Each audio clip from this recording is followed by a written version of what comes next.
welcome to another program in our series, Freethinking Forum. I'm Bill Weir, the producer and host, and I'm delighted to have with me today my friend George Greene. Hi, Bill. Welcome. Thanks for having me on. And you got a lot to tell us about these Connection Lab workshops. Tell us what are they? Well, the Connections Lab workshops are set up to solve a particular problem that progressives have in the way that they communicate. Only progressives? That's who we focus on. There are plenty of people focusing on conservatives. Oh. In fact, there are millions of dollars, tens of millions, if not hundreds of millions of dollars that have been spent over the last 40 years on the conservative side and virtually nothing on the progressive side. So now we've raised tens of millions of dollars for... No.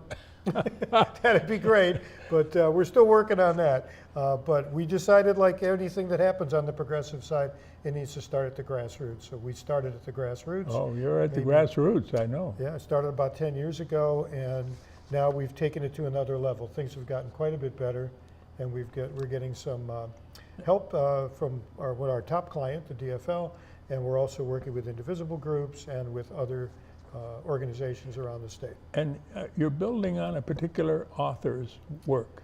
Yeah, what this is about is framing communication. It's when we communicate with people, right now we're not using very effective words and language to do it. And so a professor named George Lakoff in Berkeley, California, had quite a while ago come up with a model for how the human brain thinks, based very heavily in cognitive psychology, social psychology, and even behavioral economics. And this model talks about two different types. It's a metaphor of the nation as a family. And there's a strict father kind of family, and there's a nurturing parent kind of family. Strict father kind of aligns with the conservative worldview, and the nurturing parent aligns with the liberal worldview. It might take a while to get into that, but the bottom line is that if you understand where the worldviews come from out of these models of the family, it explains why all the political positions are what they are. Good. Yeah, and that helps us communicate in ways that will become apparent. So what is this communications problem that progressives have? What we do is we think if we just lay out the facts in front of people, that they will look at it and say, oh, you're right, and come to exactly the same conclusion that we have. And people can do that, but I don't think that's how it works. it's not the way it works. It's not that people are being bad or they're not thinking, they're human beings. And the way human beings think, their kind of reason that we use, it's not formal reasoning like scientists use or philosophers use. It's a good enough reasoning. Evolutionarily, if that's a word, is it's a reasoning that was good enough to keep us alive, long enough to reproduce. That's what it does. And so if I see a bear eat my brother, and I see a polar bear a couple days from then, I might avoid the polar bear because I know something about it. That's just the way that we learn. And so we have frames for things, and we learn about things, and we construct these frames. You can think of frames as context in a way. And we have frames for how things work in the world.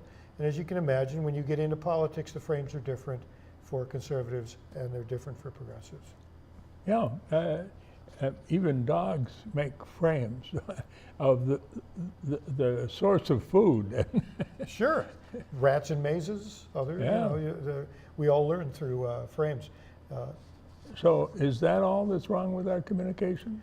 Well, the first thing we do, we always lead, the first thing we do is we respond. So we think about what the conservatives are saying. Nowadays, you can't go 10 minutes without getting some kind of crazy tweet from the Republican president or some other crazy thing said on Fox News that's counterfactual, and it just drives us nuts. So we go after it with facts, and we go after it with reason, and it doesn't work. We also think that we should debunk what we hear. And that's very satisfying, but it's ultimately not effective because by debunking what the other side is saying, we let them set the agenda. So we have to fight that urge too. And so those are a couple things that we can do to. So What are the workshops about, and how do you do this? In the workshops, we came up with a technique we called stop, drop, and roll. We stole that from the fire people. You know, so what do you do when you're on fire? Well, it's counterintuitive. What you want to do is run away. But what you ought to do is you ought to stop, you ought to drop to the ground and roll. So we've picked that up because liberals are running around with their hair on fire all the time, thinking about what it is that's being said out there in the world. And instead we have to stop and we have to think about what our opponents are saying so that we are certain that we don't say the same things. We want to stay out of those frames. We want to think about what the real issue is. It's often not what's being talked about. And then we want to think about how our values connect with that issue and then formulate our position. The drop phase of it is we want to drop the facts and logic, as we spoke about. We want to drop the urge to hit back. And, and then we want to roll with a message that's well framed. Well, and that's a skill. We have a large urge to debunk these lies. These, what do you call them? Alternative truth? The alternative facts. Yeah. Yep. And not to say you should never do that, but that is our default position right now. That's the first thing we do is we debunk the facts, or we debunk what the other side says. And it's just not effective. What we need to do is lead with the reasons why we think the policies we've come up with are going to work. Tie those to values. Now, roll, what's that mean? What roll is we, at that point, once you understand what's being said and what you believe, and once you understand you need to drop the things that are ineffective, then we want you to roll with a well-framed message. And what that means is going back to what some of our values are. We'll just pick two of them tonight because we don't have a lot of time to go through all of them. But two of the largest progressive values are protection and empowerment. And we believe that you can find in our policy positions, you can find the protection frame that, like we're looking at Obamacare and having health care for everybody. That is a protection frame. We want everybody to be able to be protected and be able to have their health. That can also be seen as an empowerment frame. Healthy people can work, they can raise their families, they can be good citizens. They can be at least participating citizens. But if you don't have your health, you may not have any of those things. Right. So you've done some good analysis here, I can see. And what does George Lakoff think about this? He's a really interesting guy. Julie Ethan does these workshops with me. And Julie and I just decided we were just going to call him up and tell him we were coming out to visit him, and he was just fine with that. Invited us to his house. We spent an afternoon with him, showing him what we were doing, and he really likes this idea, and he's put us in touch with some other people doing this around the country. We are attempting to work together to come up with a core curriculum in framing, and move ahead with this so that it's not just happening here in Minnesota. We are the leader, and he's a really interesting guy. My first impression was he's the smartest teddy bear you'll ever meet. He's just like, he's a really nice guy, and he's very happy, but he's very, very smart, and just he's one of the top cognitive psychologists in the nation, and he's a linguist. Great. I'm glad you had a chance to run this by him, or really go into depth, I guess, not just to run it by. In fact, if people are interested, I'd recommend, because we can't do a full treatment here, pick up a book called Don't Think of an Elephant. That's his book? That's one of his books. The reason he says don't think of an elephant is if I say to you, Bill, don't think of an elephant, what are you thinking of right now? Yeah, I think of an elephant. Exactly. So if I say here in Minnesota's 3rd Congressional District, our congressman, Eric Paulson, if I say Eric Paulson is not a moderate, what have I just said about Eric Paulson? What popped into your brain about Eric Paulson? Well, I've gone trying to convince him to think otherwise. Yes, you have. But I said the word moderate and in the same thing as Eric Paulson. I said he's not a moderate, just like I said don't think of an elephant. The word moderate and the word Eric Paulson have been paired now, and that's what he's trying to get out. He's trying to convince people he's a moderate, but he's not a moderate. He votes like Michelle Bachmann used to. And so these are George Lakoff's book is very good for looking at things like that and looking at this nation as a family metaphor, which helps us understand things. Well, so we should read that book and then see how things stand here in Minnesota. What can you say about where we can pitch in? Well, people can go to workshops that we have. As I mentioned before, the DFL is one of our clients, and it's the first state party in the nation to do any training in this on a statewide level. We've been to Grand Rapids and Rush City. We're doing Bemidji and Rochester and Alexandria in September. We've done framing workshops in the metro area also. And so we're leading the way in the country in doing this. We're the Well, top good. guys. Living up to our Minnesota reputation, leading the Yeah. way. Absolutely. And, have you done anything out of state yet? No, but we're working on something as a possibility in Michigan. good. Now that people have heard what we're doing, we're getting calls. So we've had a call from Michigan. We had another one Good. from Seattle and one from Ohio. So we would like to do this on a larger scale. Now, we were talking about Trump as a Republican president, but why do you call him a Republican? Well, I think it's really important to understand that the framing that the conservatives have done for the last 40 years, because framing to them is really marketing. It's the same cognitive Yeah. science is behind marketing as is behind political framing. They have, the framing that they have done have created the conditions whereby somebody like Trump can become president. He is, I've called him their Frankenstein monster. They created him. Yeah. And created the conditions whereby he would come to pass. And a lot of it is the fake news that is on the right that you hear in Rush Limbaugh and Alex Jones and on Fox News and other outlets, Breitbart. And there's just a lot of things that aren't true, but it's all designed to try to get people to think a certain way. It worked, and if they're put aside facts and logic, well, then what happens is those people will listen to somebody like our Republican president. Because they created him, I call him the Republican president, to tie him to the people who created him. And Yeah. they certainly are lined up on issues and policies.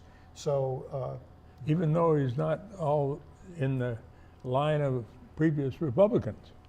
no, but we've already seen kind of when push comes to shove, he's pretty much down the line on the same value system. So are you saying we shouldn't use facts in our attempt to communicate with conservatives? Yeah, that's a really good question. People sometimes think that if we're going to frame, which means talking to people in frames they understand, that we should use conservative frames when talking with conservatives or even with moderates. We should not do that. There are plenty of people talking about the conservative frames. Our biggest mistake is we never tell people who we are and what we believe. We don't use our frames to communicate. And they're not necessarily going to be effective anyway. It turns out that most people, conservatives and liberals, are biconceptual. It means that they understand both worldviews. They just apply them in different parts of their life. So I may be more into empowerment and protection when it concerns my family. I may be a more nurturing parent in my family. In my business, I may be much more authoritative. I may be much more hierarchical, as you'll see on the right. And it turns out most people know all of these different ways of looking at the world, but they apply them in different parts of their lives. So what we want to do is look at and make our messages that touch those frames that they do understand, but that they may not currently be applying to this particular political position. So they will understand it if you put it in those terms. And we need to do that because we don't do it. Now, some people would call that manipulation. Some people do, but let me put this to you, Bill. Every time you open your mouth, a message comes out, Yeah. whether you intend it or not, right? And that message goes in and it lights up brain cells in people's heads, because ideas are physical. If ideas are actually brain cells in your head, that's where they live. And the pathways to those brain cells get wider and wider the more you hear things, the more they're repeated. So the words that we use are going to light up brain cells in people's heads. Let's just make sure they are ones that are going to work for us. If we do it blindly, we may be using frames that work against us. And if that happens, we're not accomplishing our goal. But I don't think we're manipulating people any more than we do every time we open our mouths. Yeah. We're just being smarter about how we do it. Well, we've talked a little bit about George Lakoff's model. Are there others that need to consider? Cognitive psychology, social psychology, behavioral economics are absolutely having a renaissance right now. There are so many things going on. We've learned so much more about the brain, especially with neural imaging and such. But, Yeah, we're committed to science, so maybe we should plan to use it. you would think we're committed to science, but actually on the left, we're almost the science deniers. This cognitive psychology has been something that at the highest levels of progressive strategy, they pretty much have thrown it out. And so there are other models. A great book to read would be Thinking Fast and Slow by Daniel Kahneman. And that book, when you're done with that, you'll see all the ways that the human brain can be easily fooled by anything. We actually like this. We go out and pay certain people to fool us. We pay to see a magician, Yeah, and a magician uses the chinks in our cognitive armor to entertain us, to convince us that something's happened that hasn't happened. And we know that's happening to us. We're still mystified. We still like it. I don't particularly care for it in the political realm. I don't like when I'm being tricked into something. And so that's why we say when you're doing this, do it with honesty and integrity. Always be truthful. But these other cognitive areas, especially Thinking Fast and Slow by Daniel Kahneman, is an absolute eye-opener for anybody interested in cognitive psychology. good. Well, I've already started reading that book. Yeah. It sounds good, and I think it's important in this. But I'm not sure I quite get all this. What should I come to a workshop? Well, yes. Is there something else I can do in preparation? Well, reading the books is good. And one thing that I think is important to understand is that framing is a skill. So if I handed you a guitar and said, get up on stage and play guitar like Eric Clapton, it probably wouldn't happen overnight. Just because I give you the tool doesn't mean you know how to use it yet. The framing is a skill. Our workshops get you started on that skill. We give you the basics. We tell you what's going on. We follow that up in the places we've done workshops by creating local groups. And so right now, for example, in Rush City, in that area, there are 6 groups going that meet regularly around that central Minnesota, east central Minnesota area. And they talk about framing. They read the books. We have materials that we send them. We keep in contact with them because our mission is not only to teach the skill of framing, but to make framing part of the culture. Yeah. And if everybody does it, whether they're in a party, a Greene party, or the DFL, or another progressive party, or whether they're in Indivisible, or Our Revolution, or whether they're in a union, wherever they are, if our values align, we all ought to be doing this. We all ought to be testing each other on it, practicing our skills, so that rather than asking for a list of things to say, we've taught you the skill to self-generate that. And that's way better than a list of talking points, because you understand it and you're able to create those frames. I like that. Well, good. You're in. But on the other hand, shouldn't I use conservative frames when I want to convince a conservative? This is what I call the Thanksgiving dinner problem. So what's the connection with Thanksgiving dinner? Everybody goes to Thanksgiving dinner and you got a crazy uncle. Yeah. And the crazy uncle watches Fox News all day, Yeah. doesn't really know the facts about what's going on, and just parrots what he hears on Fox News. And you're trying to have a nice meal, and you get into a political conversation, and things don't always end nicely. Well, there are times to get out of a political conversation. But you can have that. Otherwise, it destroys the Thanksgiving dinner spirit. Exactly. And in fact, I have relatives who we have a standing agreement. We will not talk about politics or religion at dinner, or Good. at all in some cases. That makes sense. Yeah. Let me give you a story of a friend of mine. He was a Huey pilot in Vietnam. And every year he gets together with his buddies in Reno, Nevada. And they talk about their exploits and all of the things that happened. And every one of his friends, out of the 12 guys, 11 of them are conservatives. He's the only progressive. And he'd go every single year and they'd fight. Oh. They'd just argue like it was Thanksgiving dinner with the crazy uncle. And then he came to a workshop and he said, you know what? The last time I met those guys, I talked about why I felt the way I did. I talked about the things that mattered to me, my values. And he said, you know what? We didn't argue at all. We actually had a great conversation, and they came away with a much better understanding, a little more respect for me. And frankly, I came away with a little more understanding and more respect for them. In fact, I'll point out there's a group called Better Angels. This isn't not our group, but Better Angels is an interesting group that gets together in one workshop model they have. They have equal numbers of conservatives and liberals. The people who run Better Angels are equal numbers of conservatives and liberals who believe you can cross over. Sit the liberals in the middle, the conservatives stand around the outside, the liberals say what they believe about themselves and what they believe about conservatives. They switch positions, do the same thing, no questions, no interrupting, nothing. They end the meeting, everybody goes. People come away with a very different understanding of each side when it's all completely taken out of the media and the spin and the propaganda milieu that's out there. They're seeing it as one human to another. Yes, and they're talking about values. And if we do that, we can not only bridge to our crazy uncle and have a real conversation, we can also talk to voters and show them that the things that we're talking about, we're not doing what the Republicans say we're doing. We're not out to just spend money and tax people just to do it because it's like fun or something. We do it because there are things that we've decided as citizens make sense for all of us to do together because they need to be broadly applied and have a level of quality that can be maintained no matter what happens. And we believe in protecting and empowering people. Those things everybody can talk about and connect to. And is there more to that? You think that, does this help enough to get people to stop using conservative frames? It's a start, and it's a start we've never had before.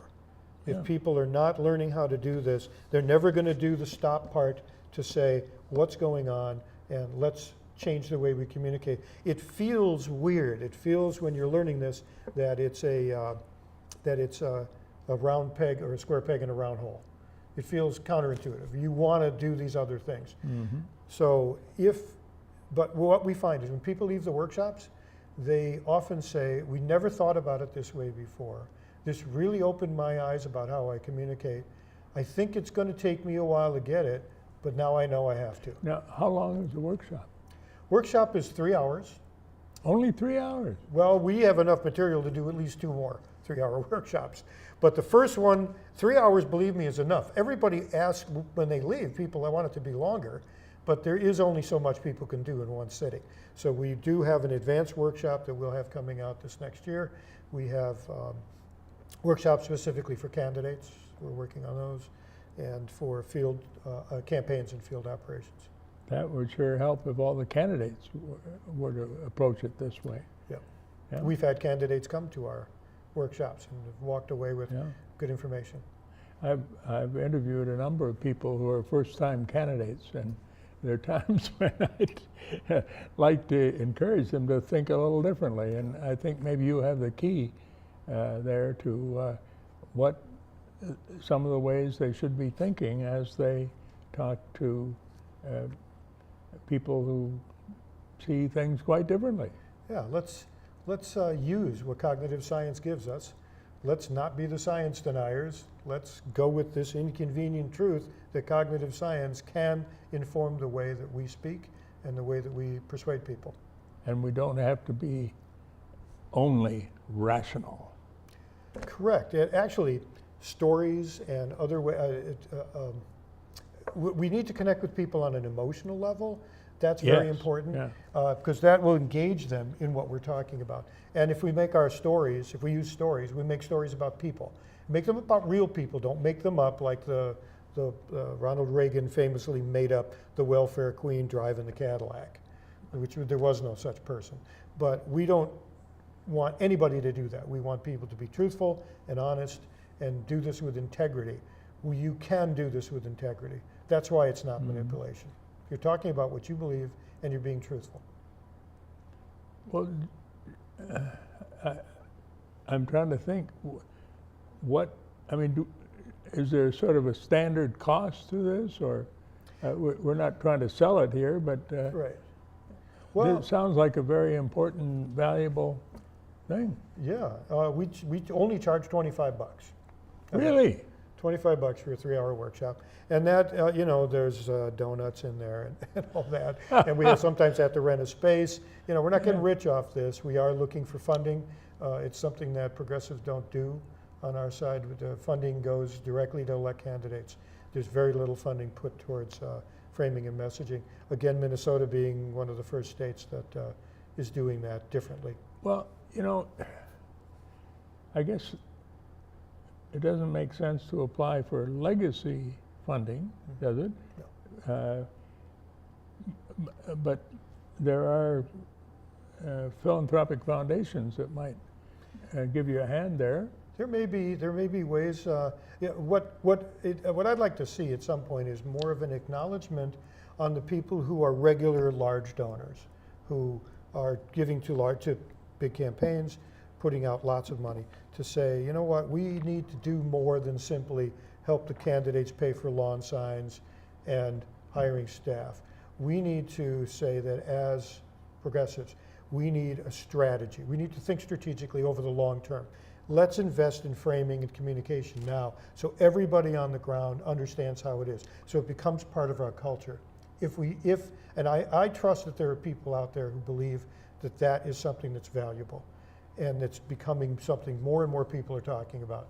And if that happens, then the communication we do today will set that foundation 10 years from now, 12 years from now, when the candidates who run then are going to say what they believe, and people are not going to find that alien. They're not going to feel a need to move to the right to win, which is what we see now, because we haven't been doing the job of framing what our values are.